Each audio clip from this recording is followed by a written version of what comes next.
वो सुबह थी जब लता ने अपनी जिंदगी बदलने का फैसला किया था।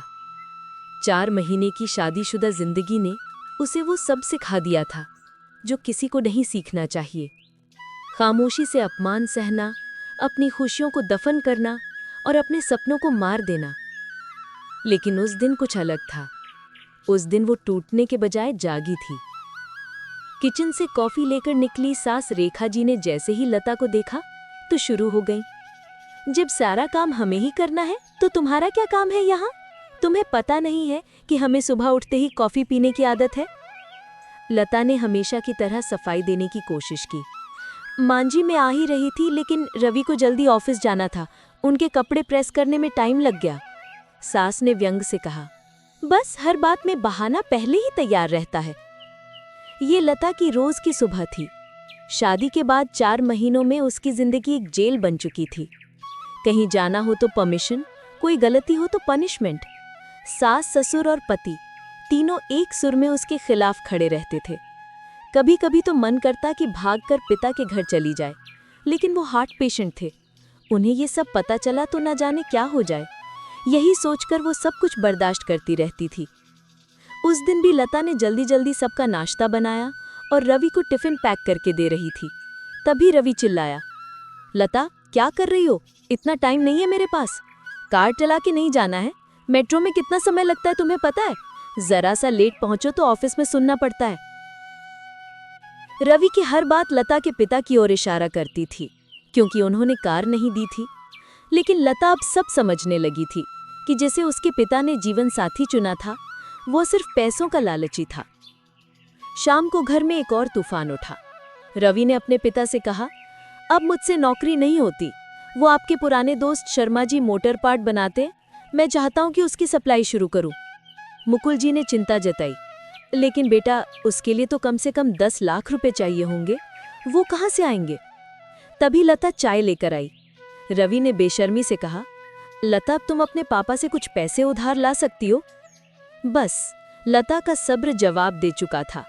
रोज रोज के तानों से दुखी होकर उसने साफ कहा, रवि मेरे पिता के भरोसे मत रहना। उन्होंने मेरी शादी करके अपना फर्ज पूरा कर दिया। अगर आपको नौकरी करने में दिक्कत है तो मुझे जॉब करने दो, दोनों मिलकर कमाएंगे। रवि का पारा चढ़ गया। क्या बकवास कर रही हो? ज्यादा जुबान चलने लगी है। लेकिन इस बार लता ने हार नहीं मानी। रवि मैं बहुत बर्दाश्त कर चुकी, इसलिए मैंने जॉब करने का फैसला किया है। नहीं, हमारे घर में ये सब नहीं होता। तुम्हें जॉब करनी है तो अपने घर चली जाओ।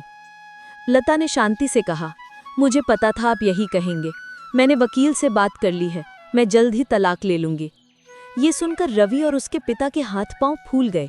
रेखा जी दौड़ी आईं, देख लिया बहू को सिर पर चढ़ाने का नतीजा, निकाल दे इसको घर से बाहर। लता ने बिना घबराए कहा, ठीक है मैं पुलिस को फोन कर देती हूँ। आप मेरा सारा सामान और दहेज वापस कर दीजिए। साथ ही हर महीने अपने पति की कमाई का आधा हिस्सा मैं कोर्ट से ले लूंगी। इस मकान में भी मेरा हिस्सा है, आधा मकान मेरे नाम कर दीजिए। मुकुल जी घबरा गए। बेटी ऐसी बातें क्यों कर रही है? आज के बाद हम तुझसे कभी कुछ नहीं कहेंगे, तू अपने कमरे में जा। लेकिन लता पुरानी लता नहीं थी। नहीं पापा जी, बहुत बर्दाश्त कर चुकी मैं। अब मुझसे ये दिन भर के ताने बर्दाश्त नहीं होते। आप लोग इतने लालची होंगे ये मैंने कभी सपने में भी नहीं सोचा था। रेखा जी ने धमकी दी कि वो उसके पिता को बुलाएंगी, तो लता ने चेतावनी दी, मां जी मेरे पिता हार्ट पेशेंट है। अगर इस बात को सुनकर उन्हें कुछ हो गया तो इसके जिम्मेदार आप लोग होंगे। रवि हैरान था, ये तुम्हें क्या हो गया? आज से पहले तो तुमने कभी ऐसी बात नहीं की। मैं आज तक आपके और मम्मी पापा जी के हर ताने को बर्दाश्त करती रही। 20 लाख रुपए मेरे पापा ने शादी में खर्च किए, फिर भी आपको कार चाहिए, बिजनेस करने के लिए पैसा चाहिए। उसी समय लता ने अपना सामान पैक किया और घर छोड़ने से पहले तीनों को आखिरी चेतावनी दी, अगर मेरे पापा को आपने कुछ बताया तो मैं आपको अरेस्ट करा दूंगी। तलाक का नोटिस आपको मिल जाएगा, चुपचाप साइन कर देना। लता वहां से निकलकर अपनी सहेली कोमल के फ्लैट पर पहुंची। एक दिन पहले उसी ने उसे अपने हक और आत्मसम्मान के लिए लड़ने की हिम्मत दी थी। कोमल मैं आ तो गई हूं, लेकिन अब आगे क्या होगा? लता ने परेशानी से पूछा। कोमल ने उसे ढांढस बंधाया, चिंता मत कर, मैंने बात कर ली है, मेरी ऑफिस में जगह खाली है, कल से तू जॉब करेगी और मेरे साथ रहेगी।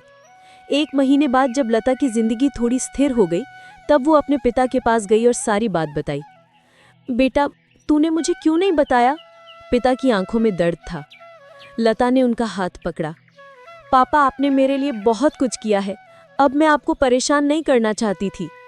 बेटा, मैं इतना कमज़ोर नहीं हूँ, तू चिंता मत कर, घर आ जा। लेकिन लता ने मना कर दिया। नहीं पापा, मुझे कुछ समय दीजिए, अपने पैरों पर खड़ा होने दीजिए, अपनी एक पहचान बनाने दीजिए। कुछ महीनों बाद कोर्ट ने लता और रवि का तलाक मंजूर करवा दिया। रवि को पूरा दहेज और 30 लाख रुपए देने पड़े। साथ ही हर महीने अपनी सैलरी का एक हिस्सा भी वो कोर्ट में जमा करवाता था। आज लता अपनी पहचान के साथ जी रही थी। उसने सीखा था कि खामोशी कमजोरी नहीं, लेकिन गलत के खिलाफ आवाज उठाना जरूरी है। उसने अपने लिए नहीं, बल्कि हर उस लड़की के लिए लड़ाई लड़ी थी जो चुपचाप अपमान सहती थी। उसकी जीत सिर्फ कानूनी नहीं थी, ये उसके आत्मसम्मान की, उसकी आज़ादी की और उसके सपनों की जीत थी। क्योंकि असली ताकत चुप रहने में नहीं, बल्कि सही समय पर अपनी आवाज़ बुलंद करने में है। इसके बाद लता के साथ क्या हुआ वो जानने के लिए बाल कहानी चैनल को सब्सक्राइब कीजिए। आपको ये कहानी कैसी लगी? अगर अच्छी लगी तो बाल कहानी को सब्सक्राइब करना ना भूलिए।